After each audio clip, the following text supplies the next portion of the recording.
The expression of the day is to get under someone's skin.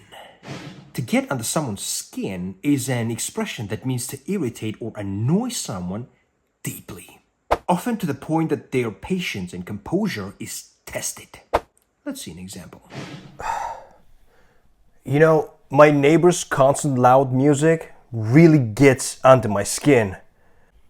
I can understand how that could be annoying. Have you talked to them about it?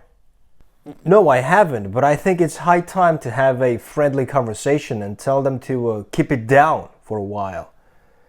Well, that sounds like a reasonable approach. Besides, they don't own the building, right?